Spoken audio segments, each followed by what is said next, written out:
नमस्कार, जय महाराष्ट्र. मी डॉक्टर अनिल फळे. M 2032 live मध्ये आपल्या सगळ्यांचं स्वागत आहे. आज 17 सप्टेंबर, अनेक अर्थाने अतिशय महत्वाचा हा दिवस आहे. प्रबोधनकार केशव सीताराम ठाकरे यांची आज जयंती आहे. पंतप्रधान नरेंद्र मोदी यांचा 75वा आज वाढदिवस आहे. आणि मराठवाडा मुक्ती संग्राम दिन आहे.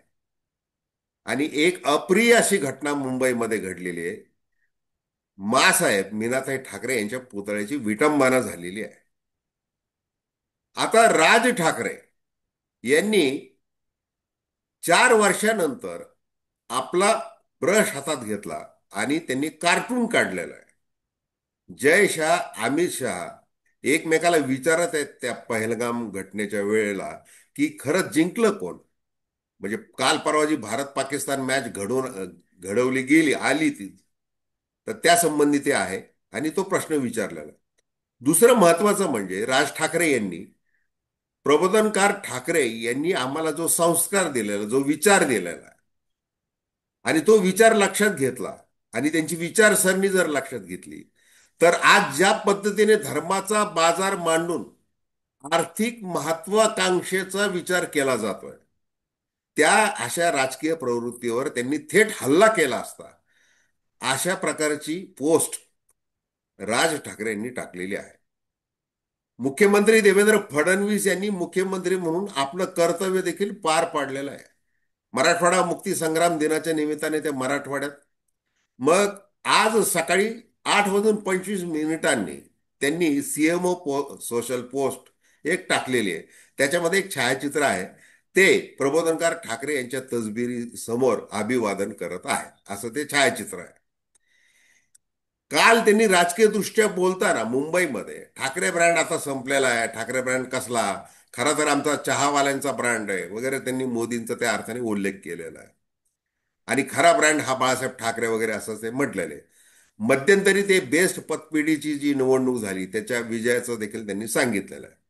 या सगळ्या पार्श्वभूमीवर बोलण्यासाठी आपल्या सोबत आज आहेत ज्येष्ठ पत्रकार हरीश केंची. हरीश केंची यांची जी नमस्कार. ओळख आहे, ते पत्रकार जसे आहेत ते तसेच सामाजिक चिंतनपर गोष्टी अतिशय मुद्देसूदपणे संदर्भासहित ते विश्लेषण करण्यामध्ये अतिशय वाकबगार आहे. आणि त्यासाठी त्यांना या चर्चेसाठी आमंत्रित केलेलं आहे.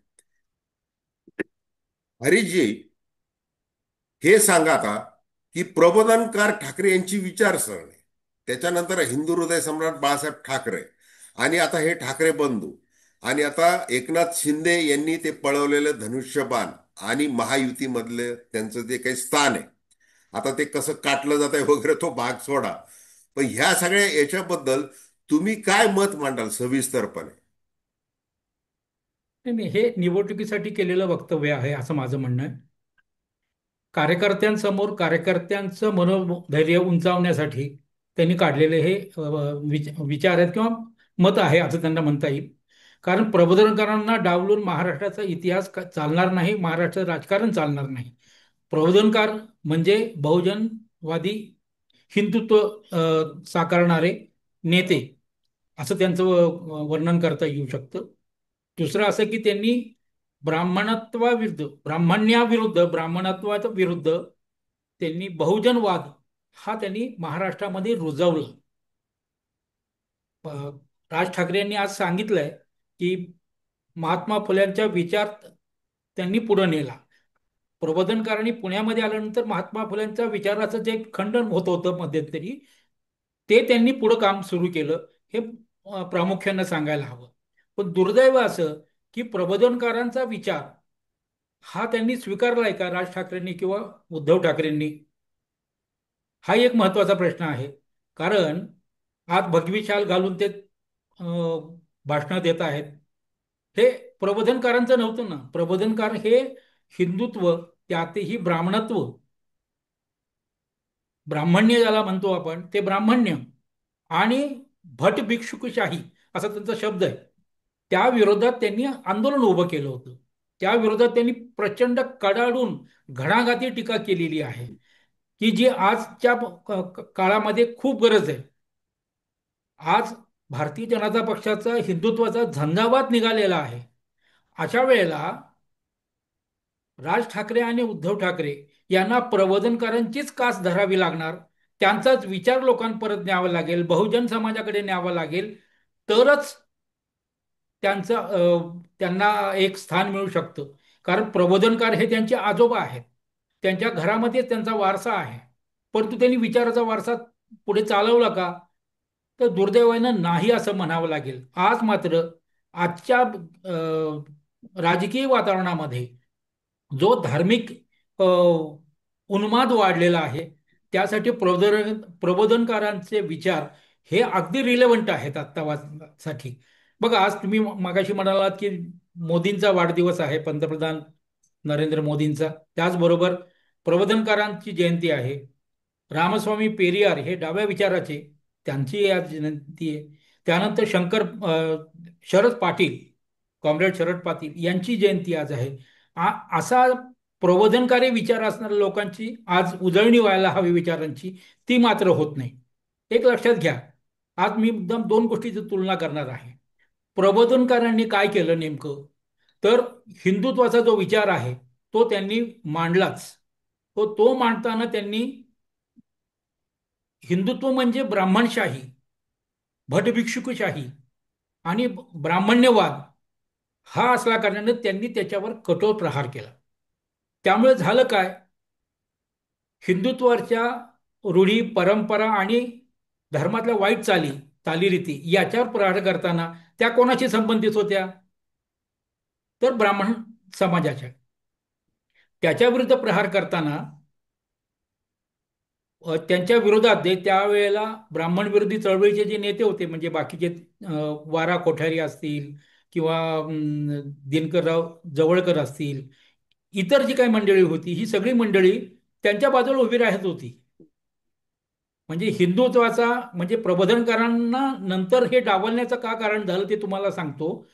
की हिंदुत्वाचा विचार प्रबोधनकारांनी मांडला, त्याचबरोबर त्यातल्या रूढी परंपरा यांच्या विरोधात त्यांनी कठोर प्रहार केले. म्हणून पुरोगामी विचाराची जी मंडळी होती, त्यांनी प्रबोधनकारांना जवळ केलं नाही, कारण ते हिंदुत्ववादी होते म्हणून. त्याचबरोबर हिंदुत्ववाद्यांनी पण त्यांना जवळ केलं नाही, कारण ते टीकाकार होते म्हणून. म्हणजे हिंदुत्ववादी पण जवळ करत नव्हते आणि पुरोगामीही जवळ करत नव्हते, डावे करत नव्हते आणि उजवे करत नव्हते. त्यामुळे प्रबोधनकारांचा विचार आहे ना, हा खालपर्यंत झिरपला पाहिजे होता. तो मात्र कुठेतरी अडकला राहिला. महाराष्ट्रात अस्तित्वात आल्यानंतर 60-70 वर्षानंतर प्रबोधनकारांच्या विचाराचं जे समग्र खंड आहेत, विचाराचे प्रबोधनच्या अंकाचे किंवा इतर जे त्यांनी जे लिहिलं आहे, त्याचं पुस्तक काढायला 70 वर्ष लागली आणि त्यासाठी शिवसेनेची सत्ता यावी लागली. प्रबोधनकारांचे नातू मुख्यमंत्री व्हावे लागले. म्हणून तो विचार तरी आज शब्दरूप आलेला आहे. त्यासाठी सचिन परब असतील, महावीर मुळे असतील, काकडवाडीचे लोक असतील, या लोकांनी त्यांचा खूप मोठा सहभाग त्यांच्यामध्ये आहे. परंतु तुम्ही जो आता म्हणालात ना, की राज ठाकरेंनी आता देवळाचा धर्म आणि धर्माची देवळं हे जे पुस्तक वाचायला सांगितलं आणि धर्माचा झंझावातासमोर हाच विचार आता टिकणार आहे, बरोबर की नाही? परंतु ज्या वेळेला महाराष्ट्र नवनिर्माण सेनेची स्थापना केली, त्यावेळेला व्यासपीठावर प्रबोधनकारांचा फोटो होता. आणि प्रबोधनकारांचा जो विचार आहे तो सर्व जातींना बरोबर घेणारा होता, जाती धर्मांना एक बरोबर घेतात. त्यामुळे मनसेचा झेंडा जो होता तो विविध रंगाचा होता. ते सगळे रंग आता उधळून टाकले राज ठाकरेंनी, अंगावर भगवी शाल घेतली आणि हिंदुत्व सांगायला परत केलं. अगदी मी अयोध्येला जाणार, राम मंदिर करणार, मोदींना साठी आम्ही पाठिंबा देणार, ही सगळी भूमिका त्यांची धरसोड तुम्ही मगाशी म्हणाल त्या पद्धतीनं, ही धरसोड वृत्ती त्यांची जी आहे ती त्यांनाच अडचणीची ठरलेली आहे. त्यामुळे मला आता असं वाटतं, त्यांनी प्रबोधनकारांची आज आठवण केली, प्रबोधनकारांचा विचार त्यांनी मांडला, त्यांचं साहित्य लोकांनी वाचावं असं त्यांनी सांगितलं. म्हणजे ते सत्ताधाऱ्यांनाही सांगितलं, आपल्या कार्यकर्त्यांनाही सांगितलं. म्हणजे मला असं वाटतं की राज ठाकरे हे परत मूळ पदावर येत आहेत, मूळ विचारावर येत आहेत. पिक्चर इज म्हणजे सर्कल इज कम्प्लीट आणि पिक्चर इज क्लिअर, हं. खरं हे आहे. आहे. पण आता याच्या हे बघा, पाठीमागे निवडणुकीचं राजकारण आहे हे मात्र निश्चित. हे बघा, हा. तुम्ही अतिशय एकदम म्हणजे एकदम मर्म सांगितलेलं आहे, राजकीय दृष्ट्या मर्म, की तुम्ही संभ्रम अवस्थेत राहिलेला आहात राज ठाकरे यांना तुम्ही उद्देशून बोललेला आहात. आणि ती वस्तुस्थिती आहे. आता मात्र आता त्यांना एक राजकीय गरज म्हणून, जसं उद्धव ठाकरे यांच्या शिवसेनेची एक राजकीय गरज आहे, तशी राज ठाकरे यांच्या महान ह्या नवनिर्माण सेनेची देखील एक गरज आहे. आता ते ठाकरे ब्रँड त्या अर्थाने त्यांना टिकवणं आहे. आता आपण बोलतोय की प्रबोधनकार ठाकरे यांची विचारसरणी. मग ती विचारसरणी, जसं आता बघा की उद्धव ठाकरे आता बोलायला लागलेले आहेत. काय बोलायला लागलेले आहेत? की आमचं जे हिंदुत्व आहे हे देवळातली घंटा बडवणारं नाहीये. हे ते आवर्जून ते आता सांगायला लागलेले आहेत. कारण की त्यांना या राजकीय निवडणुकीच्या काळामध्ये त्यांना मुस्लिमांसह सगळी मतं त्यांना मिळायला लागलेली आहेत आणि ते त्याला नाकारत नाहीत. मग समाजवादी विचार असतील वगैरे ते सगळं, हे त्यांना तो मोठ्या प्रमाणात तो पाठिंबा मिळतोय. आणि मग दुसरीकडे राज ठाकरे देखील आता ते बिनशर्त पाठिंबा झाला तो लोकसभेमध्ये. त्याच्यानंतर आता ते निदान ठाम आहेत. म्हणजे मग ते पुलवामा बद्दल जसं त्यांनी शंका उपस्थित केल्या होत्या, त्याच पद्धतीने त्यांनी आता पहलगाम विषयी शंका उपस्थित केलेला आहे, की जे घुसले, ज्यांनी मारले ते कुठे आहेत? हा प्रश्न त्यांनी विचारलेला आहे. तुम्ही युद्ध काय केलं आणि काय जिंकलं याला काय महत्व नाही, असं राज ठाकरे यांनी त्यावेळेला म्हटलं होतं. दुसरीकडं महाकुंभ मेळा, त्यावेळेला जी काही आंघोळ वगैरे आणि ते गंगा, प्रदूषित गंगा, ते काय 30-40 हजार कोटी रुपये खर्च केले. आणि मग बाळा नांदगावकर ते त्या कमंडलूमध्ये ते पाणी घेऊन आले आणि ते म्हटले की हे घ्या.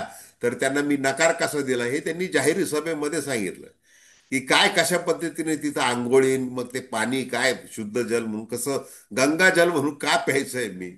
म्हणजे त्यांनी ते श्रद्धा वगैरे, ते अंधश्रद्धा, ते पूर्ण ते नाही, तो शास्त्रोक्त विचारच मुळात प्रबोधनकारांचा हा आहे, लक्षात आलं हे का हे नाही? हा तेच प्रबोधनकारांचाच तो मूळ विचार आहे. Correct correct. आणि बाळासाहेबांनी देखील तोच विचार पुढे नेलेला आहे. हो. नाही असं नाही. म्हणजे तुम्हाला माहिती असेल की तुळजापूरला जेव्हा सभा होती त्यांची, त्या सभेच्या वेळेला ते तुळजापूरच्या देवीच्या देवळात गेले. तिथे त्यांनी अभिषेक केला. तो अभिषेक करताना तिथल्या पुजाऱ्यांनी केळी, लिंबू, दही हे सगळं देवीच्या अंगावर घासलं आणि ते काढून बाळासाहेबांना तीर्थ म्हणून दिलं. तेव्हा बाळासाहेबांनी ते झटकलं, चट, हे मला नकोय. चांगली केळी होती तिथे, चांगली दही होती, त्याचा तुम्ही तीर्थप्रसाद देण्याच्या ऐवजी तुमच्या अंगामधलं घाम त्याच्यामध्ये पडलेला आहे, हे विस्कटून खसकटून सगळं तुम्ही देताय. हे मला असला असला प्रसाद नको, असला देवाचा प्रसाद मला अजिबात नको. हा जो विचार त्यांनी सांगितला तोच राजने यावेळेला सांगितला. म्हणजे हा प्रबोधनकारी विचार आहे. म्हणजे आता जे उद्धव ठाकरे सांगतात किंवा राज ठाकरे सांगतात की आम्हाला शेंडी दाणव्याचं हिंदुत्व नको, तर आम्हाला प्रबोधनकारी हिंदुत्व हवं आहे. हेच प्रबोधनकारी हिंदुत्व आहे, हे लक्षात घेतलं पाहिजे. त्यामुळे आता देखील राज ठाकरे आणि उद्धव ठाकरे यांना बदललं पाहिजे. लक्षात आलं की नाही? ती फरफट जी त्यांची भारतीय जनता संघाबरोबर, भारतीय जनता पक्षाबरोबर आणि राष्ट्रीय स्वयंसेवक संघाबरोबर झाली, ती होता कामा नये. कारण बाळासाहेब जोपर्यंत होते तोपर्यंत बाळासाहेबांनी संघाला कधीही वरचढ होऊ दिलं नाही. हम्म. त्यांच्या प्रत्येक व्यंगचित्रामध्ये काळी टोपीनं अर्धी चड्डी किंवा धोत्री घातलेला एक टिपिकल ब्राह्मणी माणूस हे चित्र दाखवून संघावर त्यांनी कायम टीका केली. संघाच्या लोकांना आपल्या संघटनेमध्ये प्रवेश कधी दिला नव्हता. लक्षात आलं की नाही? पण आज मात्र ज्या वेळेला युती केली, युती केल्यानंतर सत्तेचं सोपान गाठण्यासाठी मग हे सगळंच एकत्र झाले आणि प्रबोधनकांचा विचार बाजूला गेला. तो प्रबोधनकाराचा विचार बाजूला गेला म्हणून हिंदुत्वाचा विचार, जो ब्राह्मणी विचार आहे, ब्राह्मण्यवादाचा विचार आहे, भटभिक्षुकशाहीचा विचार आहे, तो त्यांनी स्वीकारला आणि त्याच्या पाठोपाठ त्यांची फरफड झाली आणि तिची आज अवस्था झाली. ठाकरे बँड संपला असं सांगण्यामध्ये ज्या पद्धतीनं हे फडणवीस सांगतायत, याच्या मागे त्यांचा वैयक्तिक स्वार्थ देखील आहे. त्यांचा वैयक्तिक स्वार्थ काय? तर एकनाथ शिंदेना सांगायचं, तुम्ही ज्या ठाकरेंच्या विरोधामध्ये उभं राहून इथं आमच्या बरोबर आलात, तो ठाकरे ब्रँडच आता शिल्लक राहिला नाही तर तुमचं काय अस्तित्व राहणार आहे? हम्म, हम्म. तुमचं अस्तित्व हे ठाकरेंच्या विरोधात जाण्यासाठीच आहे. ठाकरेंची शिवसेना संपवायची म्हणजे ठाकरे संपवायचे तुम्हाला, म्हणून आम्ही तुम्हाला जवळ घेतलंय. त्यासाठी हे त्यांचं वक्तव्य असेल, एक प्रकारचं वक्तव्य. हेही मला यावेळेला नमूद करावं असं वाटतं. नाही, हे बघा, आता तुम्ही जे बोलताय ते अतिशय आत्ता आजची जी परिस्थिती ते बोलताय. आणि मूळ त्याला आधार ह्या दोन्ही ठाकरे बंधूंनी जर तो दिला नाही, प्रबोधनकार केशव सीताराम ठाकरे यांचा, तर पुन्हा त्यांनी ह्या भारतीय जनता पार्टीच्या पुन्हा एकदम त्या दबावामध्ये, म्हणजे तो काय दबाव वाढवला जात आहे कर्मकांड वगैरे, म्हणजे त्या पद्धतीचं हिंदुत्व, तेच खरं हिंदुत्व असं जे काही ते दबाव आणला जातोय. आणि त्याला हे दोन्ही भाऊ आळीपाळीने बळी पडलेले आहेत. पडलेलेच नाहीत असं नाहीये. पण नंतर प्रबोधनकारांनी आता तुम्ही लिहिलेलं म्हणताय की आहे. आम्ही 25 वर्ष युतीमध्ये सडलो. राज ठाकरे आता स्पष्ट ते बोलतात, आणि राज ठाकरे यांचा जे काय त्यांचा जो ते सांगणं जे आहे ते नवीन पिढीला फार आवडत आहे. म्हणजे अगदी विद्युत नाही, एक दाहिनीमध्ये तर तुम्हाला अंत्यसंस्कार सांगतो, करा, ते ज्या लाकडं उगाच पद्धतीनं, पाया घालू नका एक असं ते मिनिट, सांगतात आहे. एक मिनिट, ज्या पद्धतीनं देवेंद्र फडणवीस बुद्धिमान नेते आहेत आणि ते ज्या पद्धतीनं मांडतात ना, त्याच पद्धतीनं राज ठाकरे मांडतात. राज ठाकरे यांचं देखील वाचन प्रचंड आहे. त्यामुळे ते जे ज्या ज्या मुद्द्याला सांगतात त्या लोकांना अपिलिंग होत असतं. म्हणून माझं म्हणणं आता असं आहे की राज ठाकरेंनी आता प्रबोधनकारांना स्वीकारायला हवं. म्हणजे त्यांचं जर पहिल्यांदा फेसबुक लाईव्ह झालं त्यावेळेला डॉक्टर त्यांचे सावरकर होते आणि प्रबोधनकार खाली होते. हे मी जवळून पाहिलेलं आहे. त्यामुळे त्यांनी आता प्रबोधनकारांचा विचारच आपल्याबरोबर ठेवायला पाहिजे. त्यांनी ज्या ज्या पद्धतीनं लोकांना च्या समोर मांडलेलं आहे. कारण बघा, आज राज परोळेकर पण तेच सांगतात. तर राजू परोळेकर जे तेच सांगतात की ते हिंदुत्ववाद नाहीये हा. हम्म. हा भटभिक्षुकीशाही आहे. लक्षात आलं की नाही? ब्राह्मण्यवाद आहे. तो ते बिंबवायचा समाजावर प्रयत्न करत आहेत. साम दाम दंड भेद काही झालं तरी त्यांना ते हवंय. त्याच पद्धतीने करतायत. म्हणजे मी मगाशी तुम्हाला जे उदाहरण दिलं प्रबोधनकारांचं, प्रबोधनकारांनी काय केलं की हिंदुत्व स्वच्छ व्हायला हवं. रूढी चाली रीती या ज्या वाईट आहेत गोष्टी, याच्यावर त्यांनी घणाघाती प्रहार केला. ब्राह्मण्यवादावर प्रहार केला. हिंदू धर्म सुधारण्याचा प्रयत्न त्यांनी केला. त्याचबरोबर 70 वर्षामध्ये काँग्रेसी राजकारणामुळं हिंदुत्व झाकोळलं गेलं होतं. त्याला उजागर करण्याचा प्रयत्न नरेंद्र मोदींनी केला. तो करताना त्यांनी काय केलं? प्रबोधनकारांनी ज्या ज्या हिंदुत्वासाठी गोष्टी ब्राह्मण्यवादाच्या विरोधातल्या सांगितल्या त्या त्यांनी जोपासल्या, त्या चुचकारल्या त्यांनी. म्हणजे अगदी ब्राह्मण्यवादाचं किंवा राजेशाहीचं प्रतीक असलेलं संगोल हा त्यांनी संसदेमध्ये लिहून ठेवला. लक्षात आलं की नाही? अयोध्येतल्या रामाच्या मंदिराची निर्मिती केली त्यांनी. हिंदुत्वाच्या जोपासना करणाऱ्या ज्या संस्था होत्या, वेगवेगळ्या संस्था असतील, विश्व हिंदू परिषदेपासून राष्ट्रीय स्वयंसेवक संघापर्यंत, सगळ्यांना पाठबळ देण्याचं काम त्यांनी केलं. म्हणजे एका बाजूला प्रबोधनकरांचा विचार असा होता, हिंदुत्व स्वच्छ करून ब्राह्मण्यवाद किंवा भटभिक्षुकशाही दूर करायची हिंदुत्वामधून आणि बहुजनवादाला स्थान द्यायचं, असा विचार मांडत असताना तोच विचार काही कालांतरानं जेव्हा ताकद आली त्यांच्या अंगामध्ये, त्यावेळेला त्यांनी ब्राह्मण्यवाद किंवा भटभिक्षुशाही याची पुनर्स्थापना करण्याचा प्रयत्न मोदी, भाजप यांनी सुरू केलेला आहे. आणि त्याचा परिणाम हा आता आता आपल्याला भोगावा लागणार आहे. हे उद्धव ठाकरे आणि राज ठाकरे यांना समजल्यामुळे ते परत, मी मगाशी म्हटलं तसं, circle is complete, picture is clear. त्यांच्या लक्षात आलं की आता हे वर्तुळ पूर्ण करावं लागेल आपल्याला. आपला पूर्वजांचा पाठिंबा आपल्याला घ्यावा लागेल, पूर्वजांचा विचार आपल्याला स्वीकारावा लागेल. तरच आपण कुठेतरी उभं राहू शकू, लोकांच्या समोर जाऊ शकू. कारण आज राज ठाकरेंची महाराष्ट्र नवनिर्माण सेना ही शिवसेनेची पडछाया म्हणून आहे किंवा सावली म्हणून होती.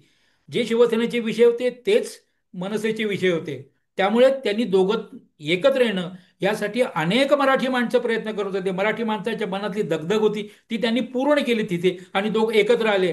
हे एकत्र येत असताना बाळासाहेबांचा विचार त्यांनी स्वीकारला पाहिजे. त्याहीपेक्षा प्रबोधनकाराचा विचार मांडला.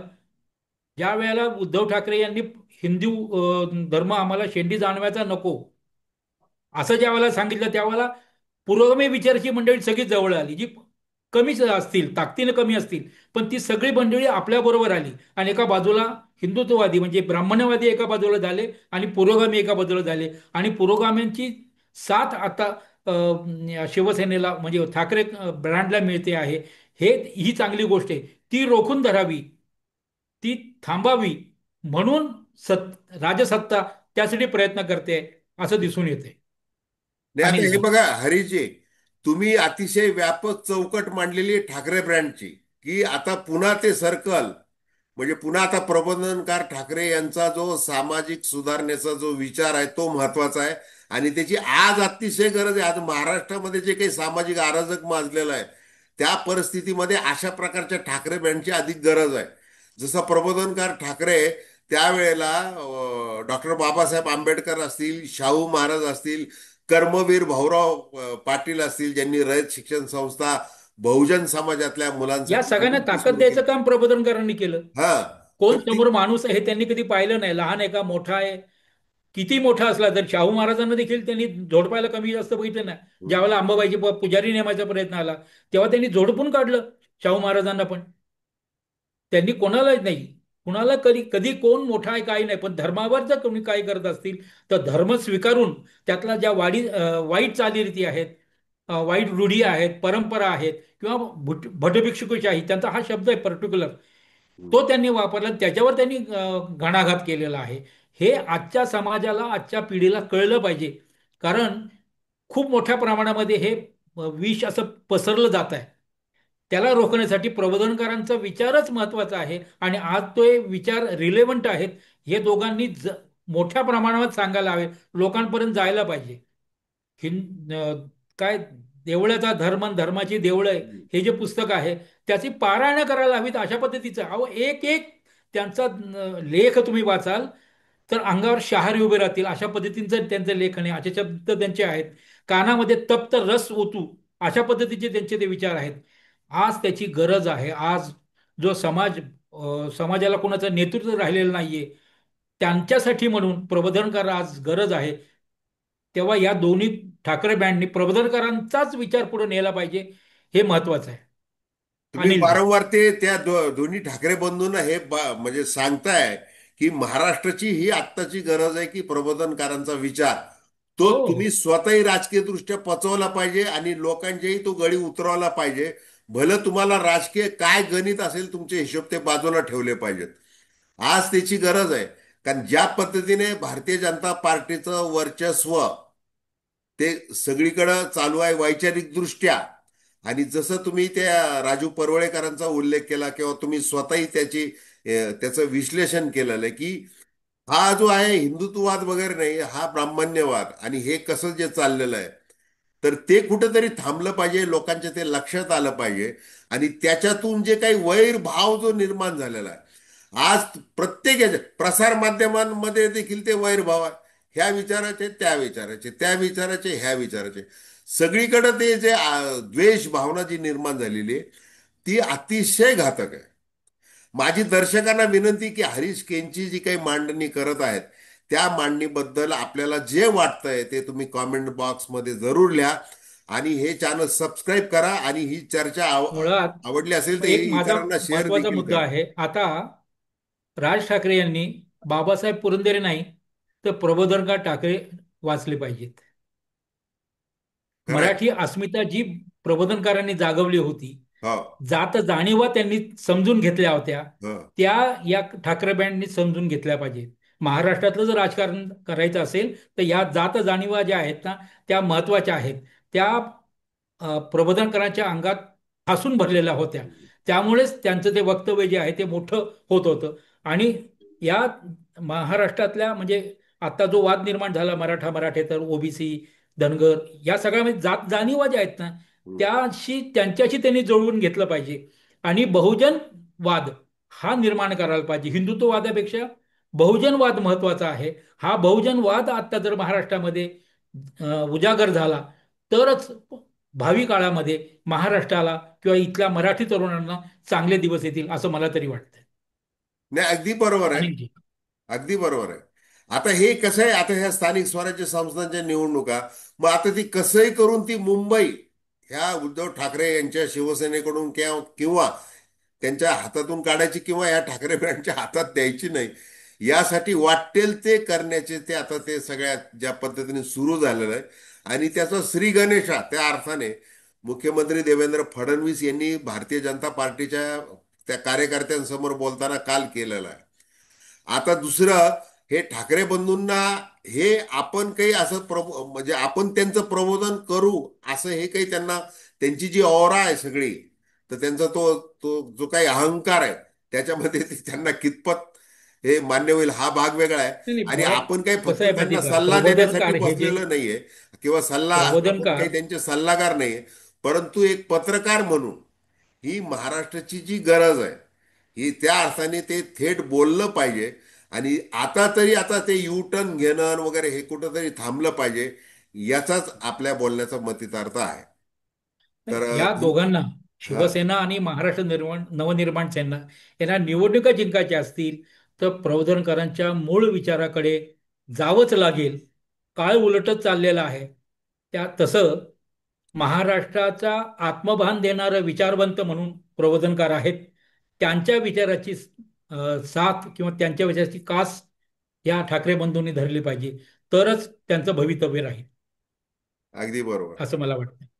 तर धन्यवाद हरीश. वेळ दिला आणि आपण अतिशय सडेतोड आणि व्यवस्थितपणे एकदम तटस्थ भूमिकेतून मांडणी केलेली आहे. आणि योग्य तो विचार ठाकरे ब्रँडसाठी म्हणून तो काही दिलेला आहे. खूप खूप धन्यवाद. दर्शकांना पुन्हा एकदा विनंती आहे की चॅनल सबस्क्राईब करा आणि आपल्या प्रतिक्रिया बिनधास्तपणे नोंदवा. धन्यवाद.